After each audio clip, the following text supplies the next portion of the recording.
The live TV, सच सबसे आगे। नमस्कार, द लाइव टीवी देख रहे हैं आप। आपके साथ मैं हूं आदित्य कुमार। हमारे देश में आप देख रहे हैं कि इस्लामोफोबिया के मामले लगातार बढ़ते जा रहे हैं। एक के बाद एक ऐसे मामले आते हैं जहां इस्लाम के खिलाफ दुष्प्रचार किया जाता है, जहां इस्लाम के मानने वाले लोगों को टारगेट किया जाता है। सैकड़ों हजारों खबरें ऐसी हैं और ऐसा ही कुछ अमेरिका में भी हो रहा था। लेकिन यहां और अमेरिका में फर्क क्या है, यह हम आपको बता रहे हैं। दरअसल अमेरिका में इस बात को लेकर एक बिल पेश किया गया है, सदन में बिल रखा गया है, यानी विधेयक बना दिया गया है। लेकिन भारत में ऐसा कुछ देखने को नहीं मिल रहा है। जबकि भारत में लगातार मामले बढ़ रहे हैं, उसके बावजूद भी कुछ नहीं हो रहा है। तो अमेरिका में बिल क्या है, यह हम आपको बताएंगे और इससे भारत पर क्या प्रभाव पड़ेगा। इस्लामोफोबिया बिल जो बनाया जा रहा है, संसद में जो पेश किया गया है, उसमें कितने वोट पड़े, क्या कुछ वो पूरी प्रक्रिया हम आपको बताएंगे। अब आगे उसमें क्या हो रहा है, इससे भारत पर क्या असर पड़ेगा, यह भी हम आपको बताएंगे। वीडियो को आप लास्ट तक देखिएगा। तो सबसे पहले आपको बताते हैं बिल क्या है। दरअसल अमेरिकी प्रतिनिधि सभा यानी हाउस ऑफ रिप्रेजेंटेटिव्स ने वैश्विक स्तर पर इस्लामोफोबिया से लड़ने के लिए एक बिल को मंजूरी दे दी है। सदन में इस्लामोफोबिया बिल पर वोटिंग हुई। वोटिंग के पक्ष में 219 वोट पड़े और विपक्ष में 212 वोट पड़े। अब इसे सीनेट में चर्चा के लिए भेजा जाएगा।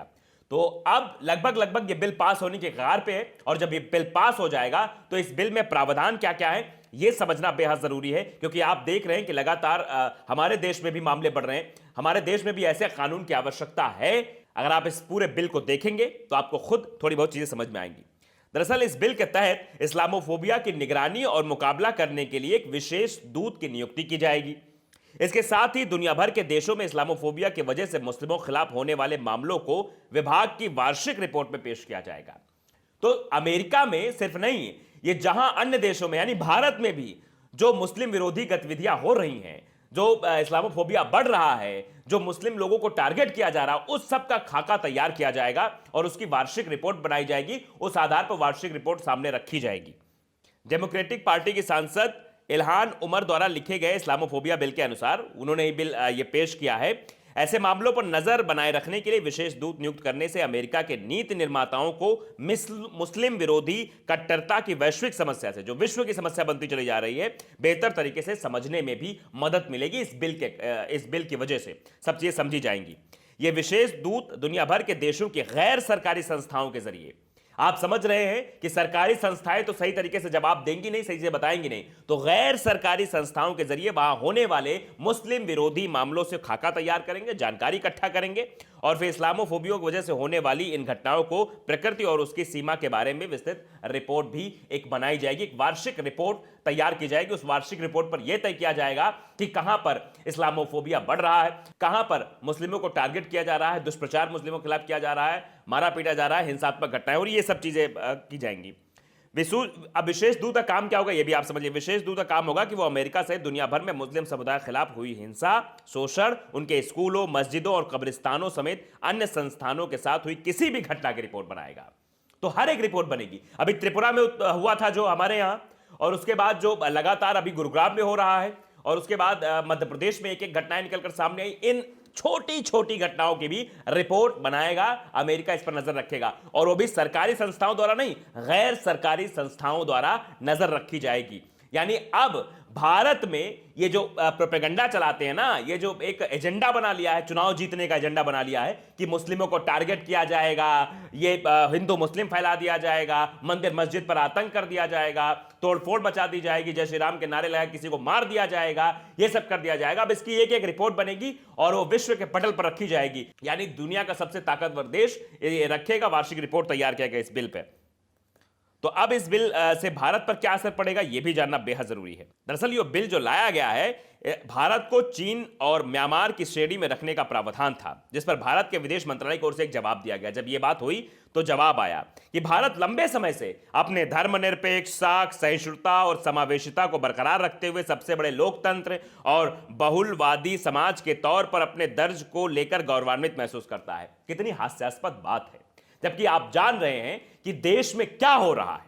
ये बड़े लंबा चौड़ा भाषण तो दे दिया गया विदेश मंत्रालय की ओर से, लेकिन शायद विदेश मंत्रालय ये नहीं जान रहा कि मध्य प्रदेश में क्या हो रहा है, शायद वो ये नहीं जान रहा कि मथुरा में क्या हो रहा है, शायद वो ये नहीं जान रहा है किस तरह से गुरुग्राम में हर शुक्रवार को ये कुछ हिंदूवादी संगठन, हिंदूवादी गुंडे कहिए, आकर आतंक मचा देते हैं। इस तरह की बातें रखी गई हैं। लेकिन ये कहा गया है कि इस्लामोफोबिया बिल पारित होने के बाद अब भारत में होने वाली एक छोटी सी भी घटना को अमेरिका की वार्षिक मानवाधिकार रिपोर्ट में दर्ज किया जाएगा, जिस पर राजनीतिक हितों के भविष्य में हो हल्ला मचाने की जो संभावना बनाते हैं, ये संभावनाएं इनके हाथ से चली जाएंगी। तो इस्लामोफोबिया बिल तैयार हो चुका है, 219 मत पड़े, यानी अब ये आगे जाएगा, आगे चर्चा के लिए जाएगा, पास हो गया है। ये फिलहाल हर जगह होना चाहिए, क्योंकि आप देख रहे हैं खास तौर पे भारत में इसका राजनीतिक लोग कितना फायदा उठाते हैं, कितनी हिंसाएं हो जाती हैं, कितनी घटनाएं हो जाती हैं। मस्जिदों को तोड़ना, मस्जिद में जाके पूजा करने की बात कह देना, मुस्लिमों को भगाना, मुस्लिम खिलाफ की जो है बयानबाजी करना, कैबिनेट मंत्री तक शामिल रहते हैं, केंद्रीय कैबिनेट मंत्री शामिल रहते हैं मुस्लिमों के खिलाफ भाषणबाजी करने में। दिल्ली में नारा लग जाता है, लेकिन उस शख्स को पुलिस गिरफ्तार करती है और बाइज्जत बरी कर देती है जब दबाव बनता है उसके बाद। और वहीं पर कुछ छात्र जाते हैं इस बात का विरोध करने कि ये जो बड़े बड़े लंबे चौड़ा भाषण जो दिया कि हम जो है रक्षा करते धर्मनिरपेक्ष राष्ट्र हैं, सहिष्णुता और समावेशिता को बरकरार रखते हुए बहुत गर्वान्वित महसूस कर रहे हैं, ये लंबे चौड़े भाषण जो विदेश मंत्रालय की तरफ से दिए गए हैं, इन लंबे चौड़े भाषणों को कुछ मतलब है भैया? अगर इन सबका कुछ मतलब होता तो शायद ये चीजें ना दिखे थे। साधारण शब्दों में आप समझिए कि बोलते कुछ और है और करते कुछ और है। ये आप समझिए, जब विश्व पटल पर बात आती है, जब कोई बात रखने की बात आती, तब ये कहेंगे नहीं हम तो भैया सभी का सम्मान करते हैं, तब ये सबका साथ सबका विकास वाली विचारधारा में आ जाएंगे। और देश में क्या हो रहा है? सबका साथ सबका विनाश। ये विनाश करवाने की स्थिति में लाकर देश को इन्होंने खड़ा कर दिया है। और इस्लामोफोबिया जो बिल है, इससे नजर रखी जाएगी, इससे एक एक घटनाओं पर नजर होगी। ये जो आतंक फैलाने की कोशिश करेंगे, जहां जहां ये बरगलाने की कोशिश करेंगे, विवाद फैलाने की कोशिश करेंगे, दीवार खड़ी करने की कोशिश करेंगे, मारने पीटने का काम करेंगे। आपने देखा मध्य प्रदेश में एक के बाद एक घटनाएं निकलकर सामने आने लगी भाई। आप देख रहे थे चूड़ी जहाज। और चैनल्स क्या करते हैं? सबसे हास्यास्पद बात तो यह है कि भारतीय मीडिया की जो जिम्मेदारी है, उस जिम्मेदारी को बिल्कुल भारतीय मीडिया नहीं निभा रहा है। मुस्लिम के खिलाफ मामले होते हैं तो उल्टा मुस्लिमों को ही टारगेट करने की कोशिश की जाती है। एक चूड़ी वाले को पीटा गया और ऊपर से क्या चैनल पे चल रहा था? आपने देखा था एक चैनल पे चूड़ी जहाज चल रहा है। क्या है मतलब? क्या शब्द बना दिया है इन्होंने? लिंचिंग शुरू कर दी है भारत में 2015 से। लिंचिंग शब्द आपने पहली बार सुना होगा सितंबर 2015 से, उसके पहले से लिंचिंग नहीं जानते थे। दरअसल ये लोग एक्सपेरिमेंट करते हैं, जनता पर एक्सपेरिमेंट करते हैं, भड़काने की कोशिश करते हैं कि ये एक्सपेरिमेंट करो, ये कामयाब हो जाएगा तो हम चुनाव जीत जाएंगे। यही बात थी कि केशव प्रसाद मौर्य का वो ट्वीट सामने आता है, जिस ट्वीट में वो साफ तौर पर बोलते हैं, कहते हैं कि अयोध्या और काशी के बाद अब मथुरा की तैयारी है। मतलब मथुरा में भी आतंक करने की कोशिश करेंगे ये लोग, मथुरा को जलाने की कोशिश करेंगे ये लोग। इस तरह से ये आपसी सौहार्द को खत्म करने की कोशिश करते हैं। इसीलिए अब इस्लामोफोबिया जो कानून आया है, उसका सीधे शब्दों में अगर हम कहें तो यह कानून जब बन जाएगा, अभी विधेयक है, जब पास हो जाएगा तो कानून बन जाएगा।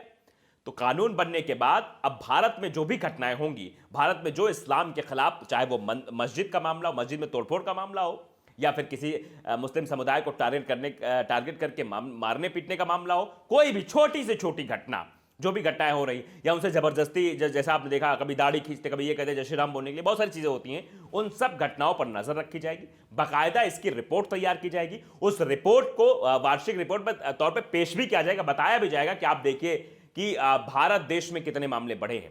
तो अब इससे क्या कुछ फर्क पड़ेगा ये तो वक्त बताएगा, लेकिन फिलहाल अमेरिका का यह कदम सराहनीय है।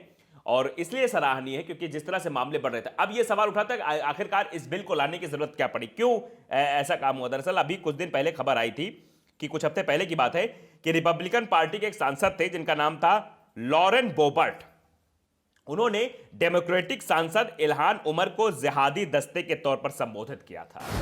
तो इस तरह के ये मामले, ये जो रिपब्लिकन पार्टी थी, इसके पहले जब ये ट्रंप आए थे यहाँ पे, किस तरह का आतंक था आप लोगों ने देखा था, आप लोगों ने समझा था। शायद इसलिए इस कानून की जरूरत पड़ी और यह कानून अब पास हो जाएगा। पास होने के बाद भारत के भी मामलों पर नजर रखी जाएगी। तो लाइव टीवी को अगर आपने सब्सक्राइब नहीं किया, सब्सक्राइब जरूर करिए, बेल आइकन दबाइए ताकि सच खबर आप तक पहुंचती रहे। नमस्कार। द लाइव टीवी, सच सबसे आगे।